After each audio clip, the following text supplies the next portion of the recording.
In the last few lessons, we learnt about how humans started as hunter-gatherers initially. Now we learnt that during the Paleolithic period, people had to move from one place to another in search of food and water.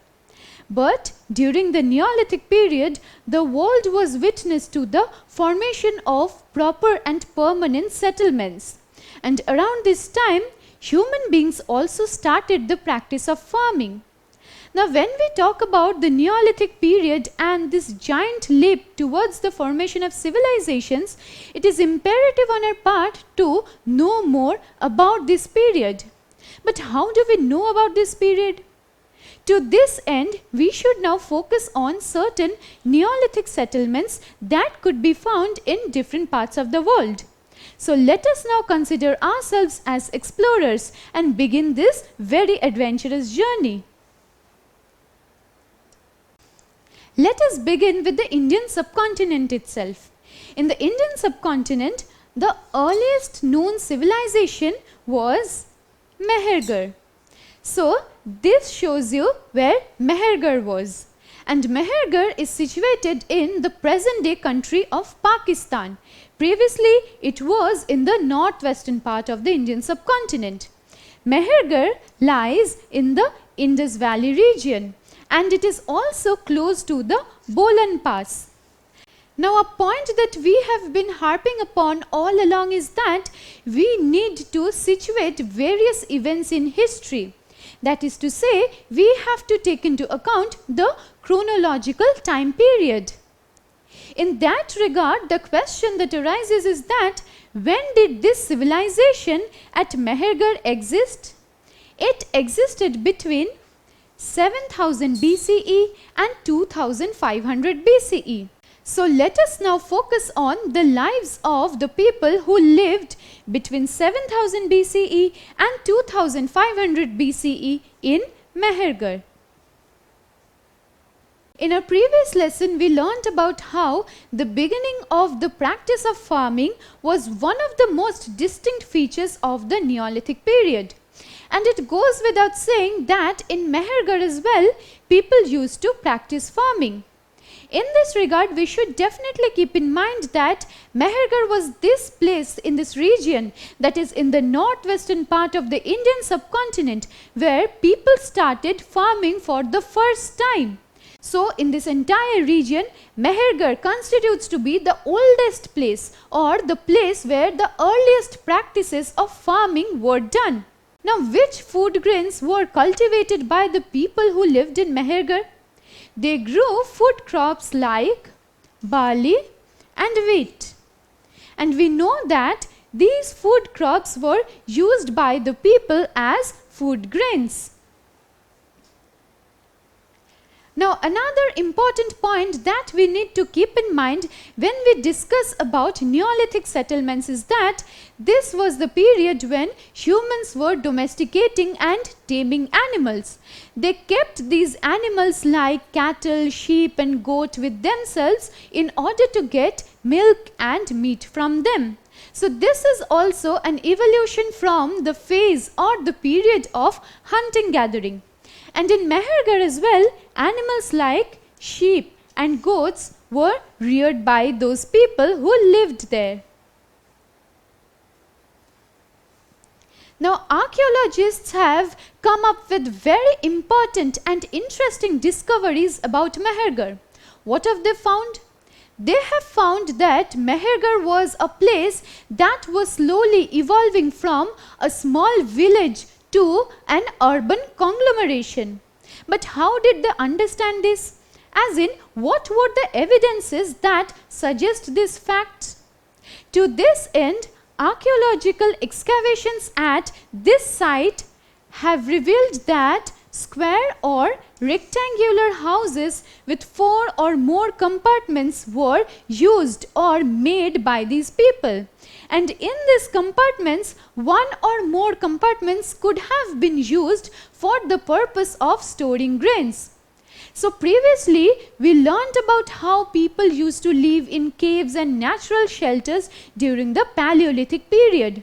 So in this regard, can you understand how far humans had traveled from living in caves to farming and building proper houses with separate compartments for different purposes.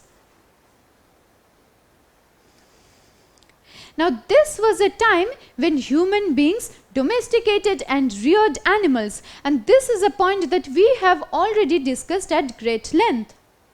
Now, when archaeologists were excavating at this site at Mehergarh, a point that we have established quite some time ago is that animals were domesticated, tamed and reared by people during the Neolithic period. Now, to this end, archaeologists have also found different animal bones when they were excavating at these sites at Mehergarh. Now, the bones of animals such as deer, pig, sheep and goat tell us that these were the animals that were reared by the people of Mehergarh. And it also explains that these animals were domesticated for the purpose of getting milk and meat from them. Now, scientists have also found burned grain at these sites. Now, what do these burned grains tell us? The remains of these burned grains tell us that at this time people used grains for feeding themselves. These grains might have been burned by them accidentally or willingly, but what we have to notice in this regard is that grains were used as food by the people who lived at Mehergarh between 7000 BCE and 2500 BCE. So the practice of consuming different food grains that we do even today is not new, because people who lived thousands of years ago also used grains in order to feed and sustain themselves. Now, these archaeological excavations help us in constructing the lives of these people who lived at Mehergarh. Now, during the Neolithic period, these people had very separate ways of living. Their ways of living could in nowhere be compared to our ways of living. But it is through the archaeological excavations that we get access to how the lives of these people must have been. Now, archaeologists have also found the remains of burial sites. The remains of burial sites establish the fact that the people of Mehergarh believed in life after death, because burial rituals are practiced in order to take care of the dead. So, these burial sites also help us to get information on the lives of these people. Now, when we come to this aspect of finding the burial sites of those people who lived at Mehergarh, we find a very interesting point. What is that? In one of these burial sites, archaeologists have excavated the skeleton of a bone with that of a human being. This shows you a burial site, and here you can see the skeleton of a human being. Here you can also see certain pots and other kinds of clay utensils are kept inside the burial site. But the presence of the skeleton of a goat is very fascinating in the sense that from this we can understand that the goat was buried with the person in order to feed that person after death. Now, this is a symbolic kind of thing that the people of Mehergarh believed in, and this further testifies to the same point that the people of Mehergarh believed in life after death. Now, Mehergarh has been one of the first and most ancient settlements in not just this region but in the entire world. In fact, Mehergarh is the first settlement that was found in the present day country of Pakistan. And from these various archaeological excavations, we get to construct the lives of the people who lived at Mehergarh. Here we get to know that Mehergarh was quite a developed settlement if we have to compare this with how people lived during the Mesolithic and the Paleolithic periods.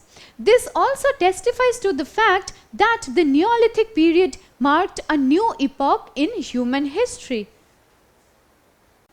We have learnt about Mehergarh that was found in the northwestern part of the Indian subcontinent. It has been one of the most ancient village settlements in this region. But when we talk about Mehergarh, we should now focus on another Neolithic settlement that was found in the northern part of the Indian subcontinent. The Neolithic settlement that we will now be focusing upon is Burzahom, and it is situated in the present day Union Territory of Jammu and Kashmir in India. So this is Burzahom. Let us now find out more about the lives of the people who lived in Burzahom. By the Neolithic period, people had given up on their ancient ways of living. As in, they no longer continued to live their nomadic lives, they no longer continued to live as hunter-gatherers. So this was the time when permanent settlements were coming into being. And in order to form a permanent settlement, people now required to live in houses. To this end, the people at Burzahom built something called pit houses. What were these pit houses?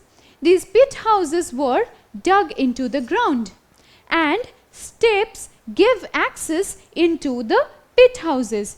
So these were the pit houses that were dug into the ground. Now these pit houses were very efficient in providing safe shelter to these people. What does this mean? The logic is that the deeper the pit house, the cooler it is in summer and the warmer it is in winter. And in fact, these pit houses also provided people shelter from rain. So can you understand how at this point of time people had already embarked on the journey of building proper houses. So the pit houses were an ancient kind of house that were dug into the ground, and the people at Burzahom lived in these pit houses. Now before proceeding with this lesson and learning more interesting facts about the lives of these people at Burzahom, let me ask you a question. What kind of houses did the people of Burzahom live in during the Neolithic period? Did they live in pit houses or in caves or in stilt houses?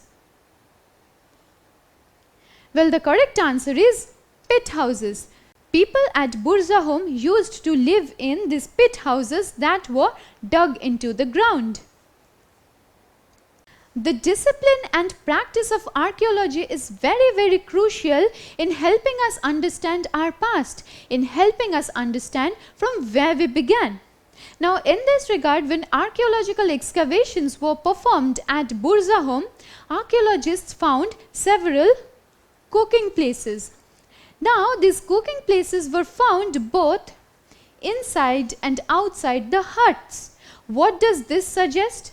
This suggests that people cooked either indoors or outdoors in accordance with the weather. The practice of cooking outdoors is something that we witnessed even till 100 years ago. And the people of Burzahom cooked their food either inside their houses or outside their houses. We have learnt quite a few very interesting and simultaneously important points about the lives of the people who lived in the northern and the northwestern parts of the Indian subcontinent. And in this regard, we focused on Mehergarh and Burzahom, which are two Neolithic sites. Now in this regard, let us now travel to the eastern part of the subcontinent and see what we can find there. When we travel to the eastern part of the subcontinent, what we come across is a Neolithic site by the name of Daujali Hading. Now Daujali Hading is a very important Neolithic site that is situated in the present day Indian state of Assam. This map shows you the location of Daujali Hading. It is adjacent to the Brahmaputra Valley. And Daujali Hading was located very close to the routes that led to China and Myanmar. Now the location of Daujali Hading is also very important when we take into account the history of this Neolithic site. We will come to this discussion a little while later. Firstly, let us now focus on the lives of the people who lived at Daujali Hading. Now we learned that during the Stone Age, people started making different kinds of stone tools. Now when it came to the Neolithic period, people were making clay pots. They were also making different kinds of utensils for the purpose of cooking food or for the purpose of storing food grains. Now in this regard, let us now talk about the polished stone tools that were found at Daujali Hading.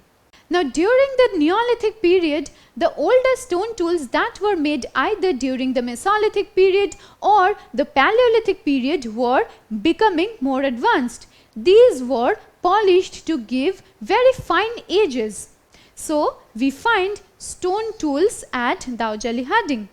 Along with that, we also find kitchenwares, pottery, jadeite and tools that are made of fossil wood. Now here we can see some kinds of pottery that were found at this Neolithic site.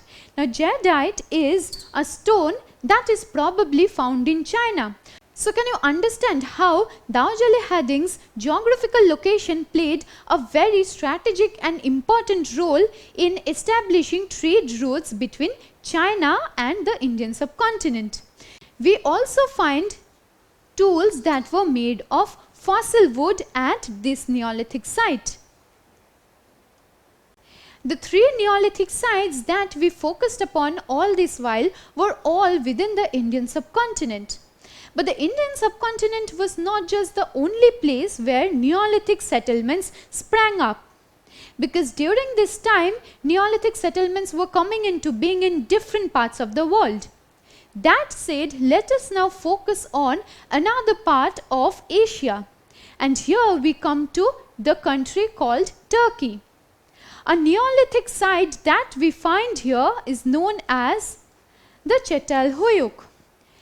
This is a Neolithic site that is found in Turkey in Asia. And this Çatalhöyük, or this very important Neolithic site, existed around circa 7500 BCE to 6400 BCE. While we talked about Daujali Hading, we saw how jadeite, that was a stone that was found in China, made its way to the Indian subcontinent.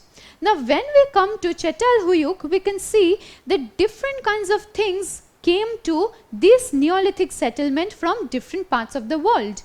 Now the things that we are talking about are flint that was brought from Syria, cowries that were brought from the Red Sea, and shells which were brought from the Mediterranean Sea. So this shows you Turkey in Asia, where this Neolithic site called Çatalhöyük could be found. This is the Mediterranean Sea and this is Syria. From these places, different things like cowries, shells and flint made their way to Çatalhöyük. Now when we talk about the transportation of different things from different parts of the world, we have to keep in mind that during the Neolithic period, transportation means did not develop. So how did these things from the Mediterranean Sea, or in fact from the Red Sea, make their way to Çatalhöyük? So these things were carried either on the backs of the pack animals like camel or cattle, or in fact by people themselves. So this is how different things from different parts of the world made their way to Çatalhöyük. Now when we talk about Çatalhöyük, we should take into account the fact that this Neolithic site provides us evidences of the fact that urban conglomerations were now coming into being. This is because in this Çatalhöyük we can find many streetless settlements, and in these streetless settlements people got access into the houses through the roofs. So can you understand how these people were trying to house the growing population? They were constructing streetless settlements to this end. All this while, what we have been trying to do is trace the transition or evolution of human beings from one point to the other. Now, while we were tracing this transition or this trajectory, we did not trace the biological transition. Instead, we took into account the social and the cultural aspect of this transition of humankind. Here we learned that primitive humans who initially practiced hunting gathering or lived nomadic lives were now slowly forming settlements in the Neolithic period. So people earlier led nomadic lives, and from this they now transitioned to forming settled communities. Now these settled communities in turn gave birth to bigger and broader civilizations. These civilizations could be considered the fountainhead of the societies that we live in. After the civilizations, when humans started forming proper societies, the societies also underwent phases of evolution into becoming what you and I live in today. So these lessons have been very interesting from the point of view of understanding how humans started practicing agriculture. Because agriculture or the practice of agriculture did not happen overnight. It happened through a series of evolution, and these lessons tried to understand what happened, as in which changes contributed to this period of evolution. Now the practice of farming has been important to change the human history in ways more than one. Because it is only with the birth of this practice of farming that humans started making proper settlements. So this was the point when people no longer led nomadic lives. And this Neolithic period could be characterized by something that's known as the Neolithic Revolution. The Neolithic Revolution actually charts the evolution of human beings from hunting gathering to the pursuit of agriculture.